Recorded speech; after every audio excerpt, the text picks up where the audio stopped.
6:49, we have some new information on breaking news that we have been following for you this morning in Las Vegas.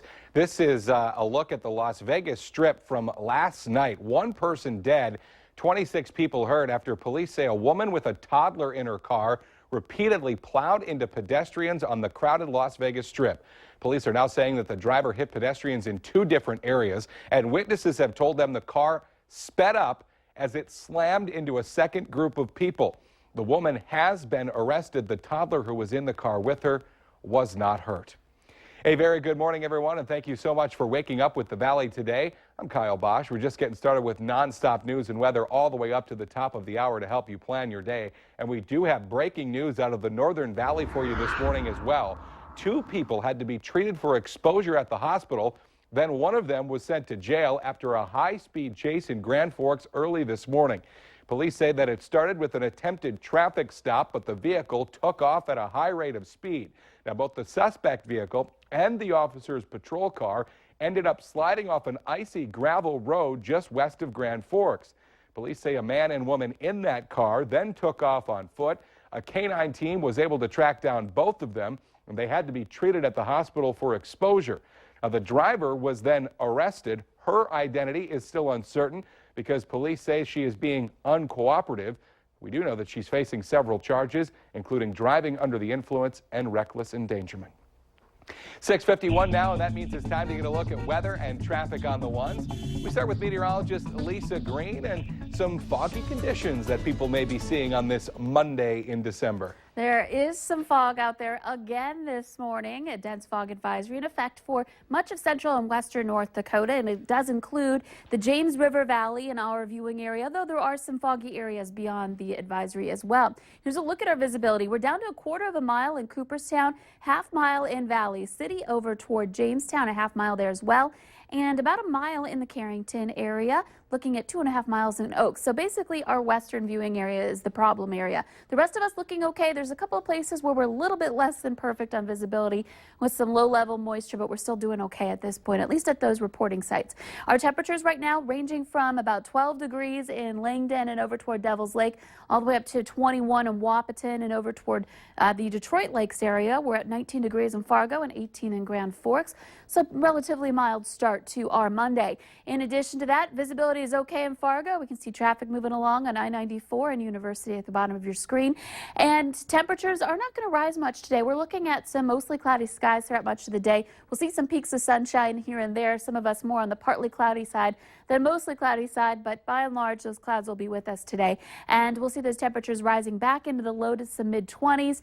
And the wind starting off out of the north, but we'll see it switch to a more southerly direction as we move through the day, and it will pick up into the afternoon and evening hours as well. So we're going to be seeing that in advance of our next system that's going to be bringing us that chance for some snow into the Northern Valley, especially for Tuesday. Here's a look at our planner. The wind will pick up with this, and in addition to that, we're going to see that snow moving in. There is a winter storm watch for areas along and north of Highway 2 for tomorrow evening for that wind and the snow combined.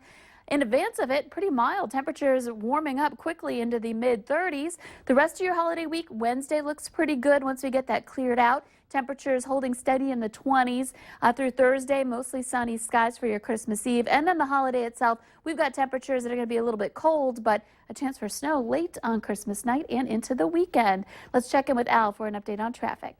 Traffic is really moving out here on northbound Interstate 29, 65, 70, and sometimes probably even a little bit better than that. Traffic is getting pretty darn thick as well. Road surface is dry. Things are looking pretty darn good. Quick reminder for you, we have that stalled car. It's on the ramp onto eastbound Interstate 94 at University Drive. Look out for that. And we also have that traffic signal problem at 52nd Avenue and I-29. The traffic signals aren't working there at that west side of that intersection, so look out for that. Drive carefully today. Al Ahmed, Valley Today traffic.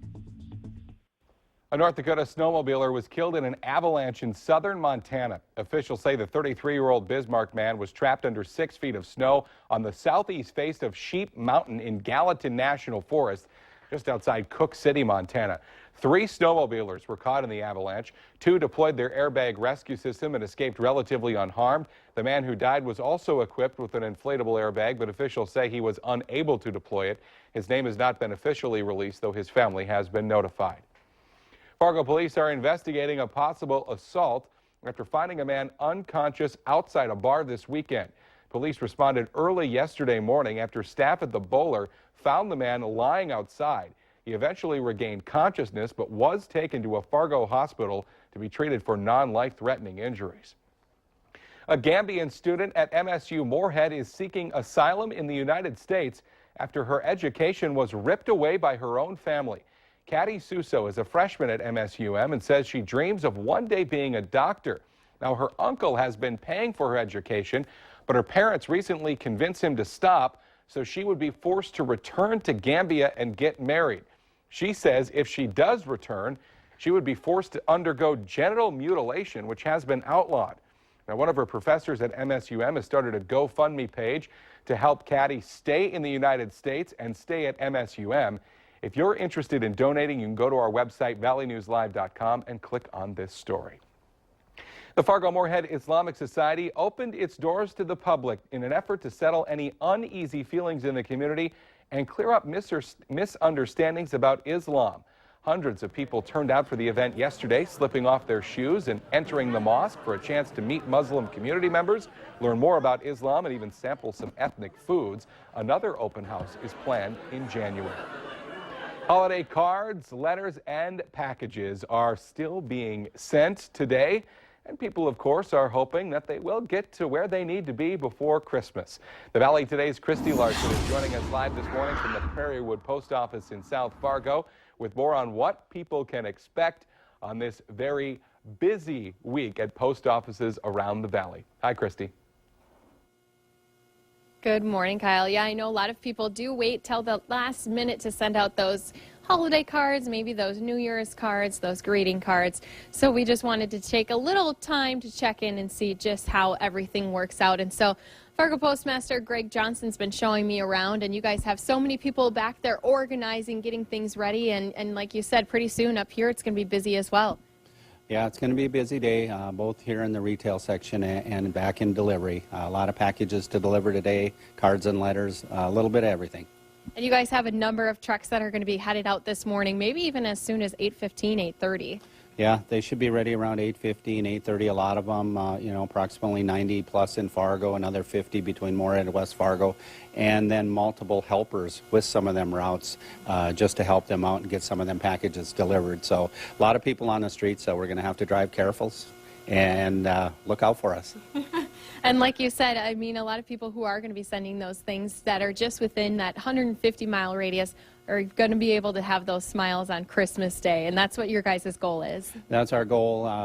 We control that goal with our ground transportation, so we're pretty confident we'll get them home. Like I said before, Mother Nature's been good to us, so with that, with the shape we're in here and at the plant, looks good for package delivery. Yeah, and we're still looking for a package for Miss Lisa Green. I know you said we needed to keep an eye out for one for you, but I did get a little Christmas package here this morning, guys. This is from our Old Valley Today producer, old reporter from Valley News Live, Macy Anger. So, woohoo, got my package already this morning, guys. One way to do it. Just head right down to the post office and maybe you'll get lucky.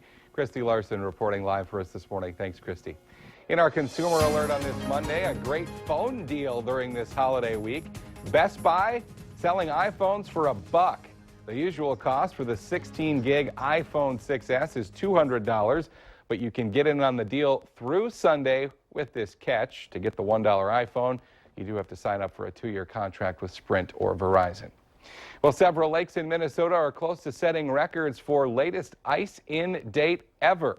The senior meteorologist for the National Weather Service in the Twin Cities says El Nino is playing the big factor. Parts of Minnesota are caught in between warm air in the south and really cold air up to the north and just not getting good freezes. One expert says that once lakes do freeze over, people need to be very careful. Of course, you're going to be pretty excited to get out and ice fish, but you have to wait till the ice is safe. It's at least 4 inches to do fishing and 5 inches for snowmobiling or ATVs. 8 to a foot of ice is needed for a car or small pickup. Let's get our answer now to our question of the morning on Facebook this morning. A new survey found that December 16th is the worst day to have this. And the answer is a birthday. As someone who has a birthday on December 29th, I would agree with that statement. My niece's birthday is the 25th of December. So, That's got to be worse than yeah, the 16th, I would yeah. think. But, you know, hey, it's going to be a pretty decent Christmas ahead of us here. Temperatures are going to be pretty comfortable. And today we've got a little bit of fog to watch out for, so just be aware of that. That's our time. Have a great Monday, everybody. See you tomorrow morning.